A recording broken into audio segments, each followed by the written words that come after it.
Thank you, Mr. Chair. I am very grateful that I was able to secure this debate today. I know I am not alone in this place in having direct or indirect experience of this very important issue of stillbirth. And I'm not going to attempt to put into words what going through this experience does to those left to pick up the pieces. There are no words to describe the pain, and normally I'm a pretty private person. However, I realise that if I'm going to campaign to help improve this situation, I must speak out and use my experience to make things better if I can. Too many people suffer horrendously through stillbirth, but they suffer in silence. I'm an MP and I believe I have a duty to speak up for all those people who feel they have no voice and that no one cares or understands. I want to work with others to make things better. Stillbirth is not inevitable. It is not just something that happens.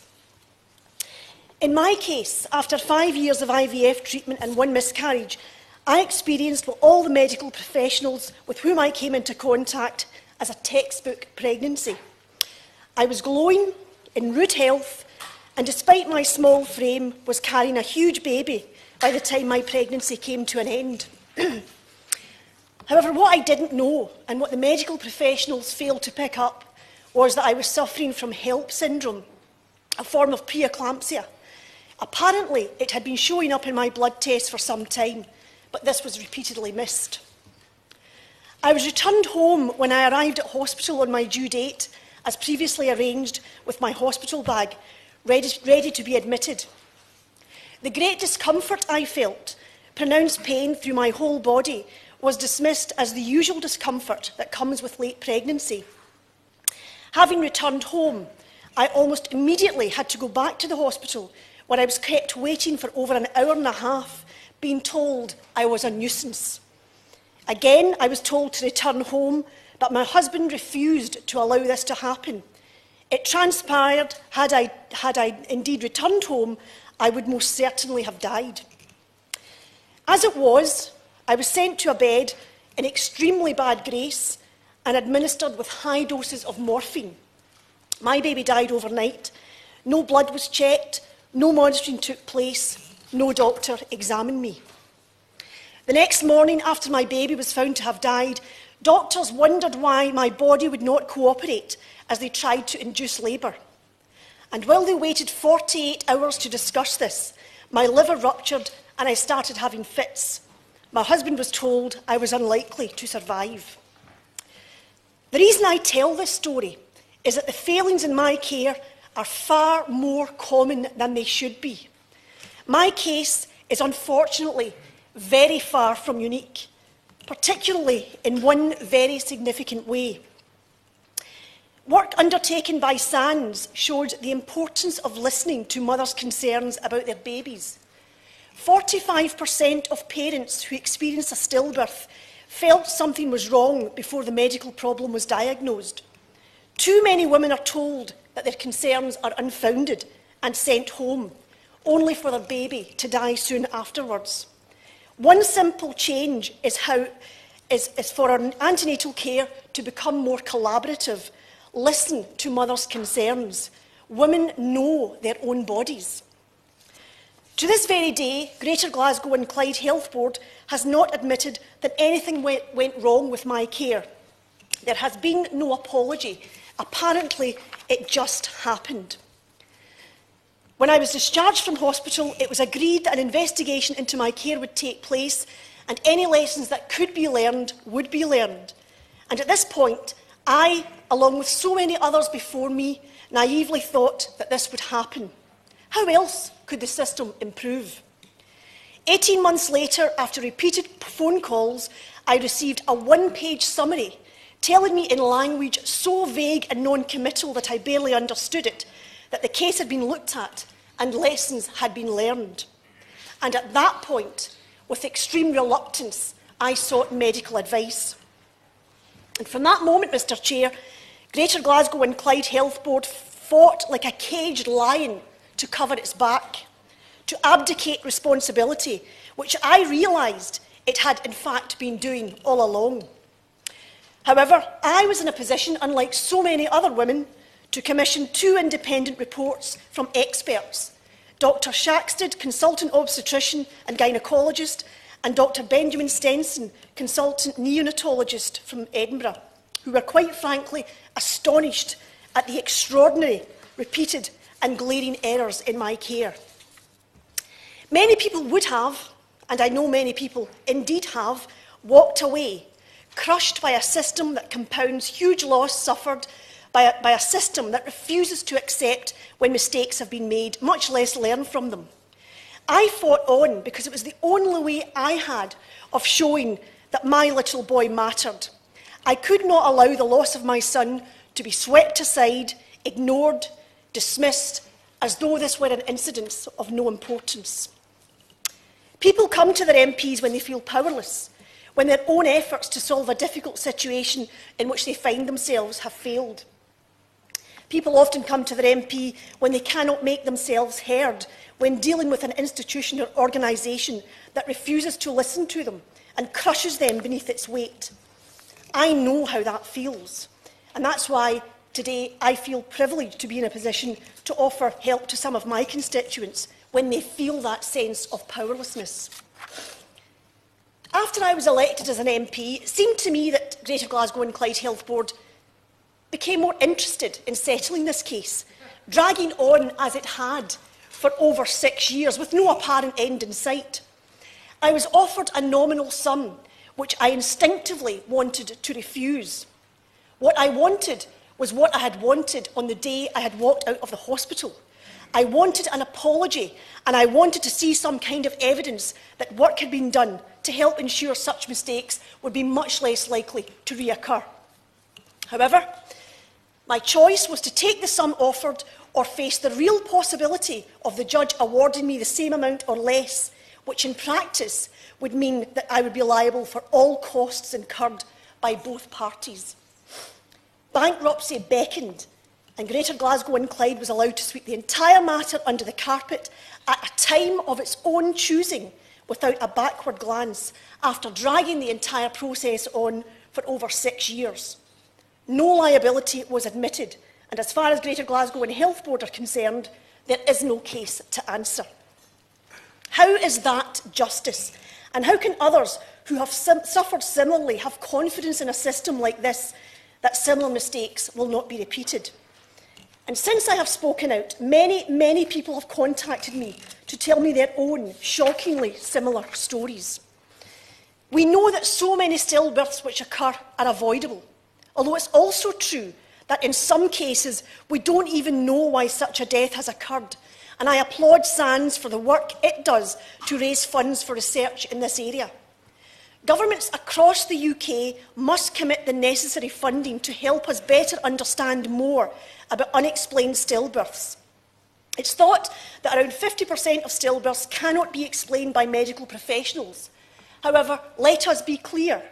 Not knowing why around 50% of stillbirths occur does not mean that they are inevitable.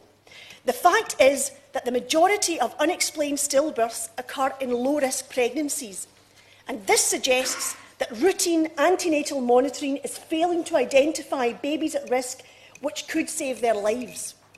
And around 50% of stillbirths can be explained, and much can be done in terms of raising awareness and increased monitoring to help mitigate risk factors. Thank you, Mr. Ames. Can I firstly congratulate the Honourable Lady for securing the debate in the brave and courageous way that she's raised this important point. I wonder if she agrees with me that sometimes there's a case for a coroner's inquiry into babies who are said to be stillborn. It happened with my sister who lost her son, Hamish Kinghorn. And because he was said to be stillborn, they couldn't have the coroner's inquiry, in spite of the fact there were failings during the labour process that were NHS failings. It's a difficult job, but that could be one way that can bring succour to the mother, in this case my sister, but is obviously one of many cases that she's hearing about. I thank my honourable friend for raising that point. In fact, the intervention of coroners is something that I want to go on and talk about in my speech in a little bit more detail, but in principle at the moment I'll say I absolutely agree with you. There must be a role for coroners in this process. With greater awareness, parents will be able to make more informed choices about their health and pregnancy care. And yes, as in most health issues, social inequalities are a factor.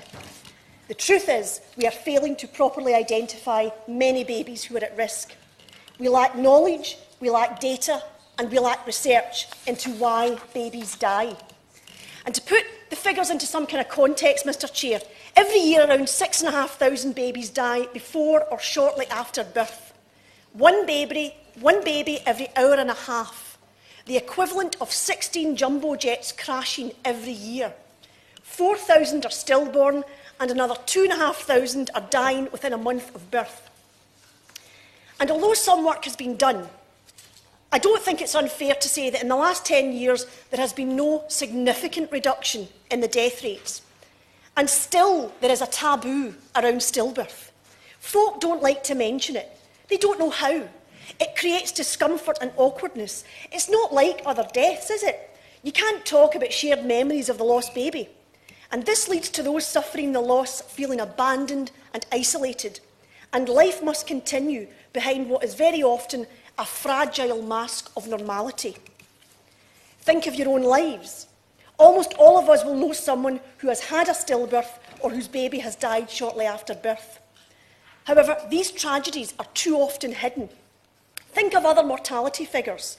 Road traffic accidents kill around 3,000 people each year. Twice as many babies as this die, and still it is barely appearing on the agenda. SANS research showed that 75% of the public were very surprised at the numbers of stillbirths. Yet there was more concern about cot death, more concern about Down syndrome.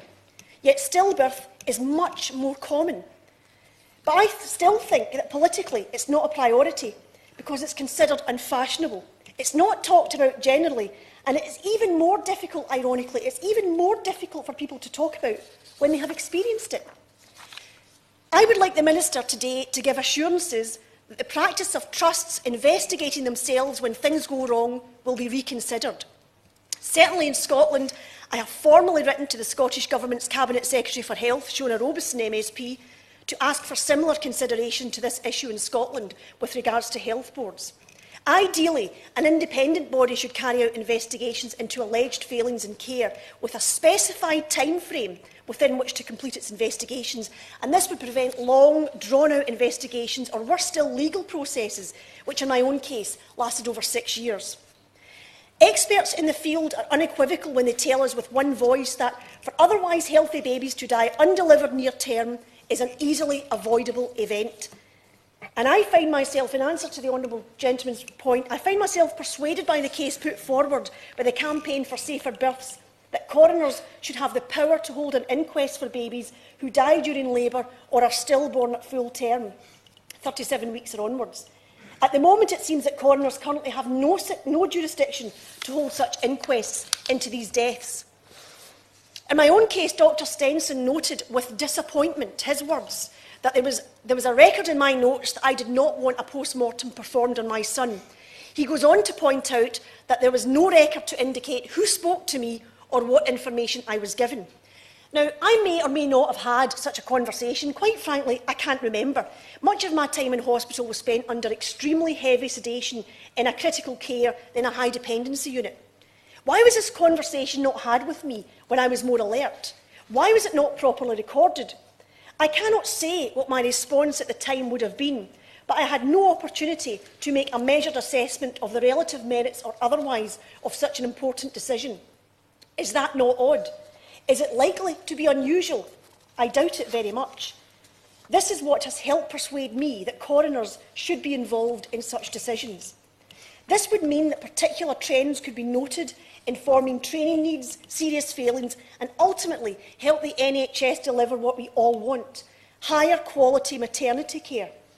Coroners would be in a position to issue a prevention of future deaths report that hospitals must follow to prevent similar mistakes reoccurring. I know that in Scotland, 34% of all stillbirths occur at 37 weeks and beyond, and the figure for England and Wales stands at 33%. This is truly dreadful, a national disgrace. In my own constituency health board, North Ayrshire and Arran, there is a higher rate of stillbirth than than the UK average, coming second in a list of 21 health boards across the UK, giving red light warnings for high stillbirth and newborn death rates. This causes me alarm, and I know it will cause alarm to my constituents. Scotland ranks 31 out of 33 high-income countries in the world when it comes to this issue. And although international comparisons are very difficult, since definitions of stillbirth can vary, it is still an appalling statistic.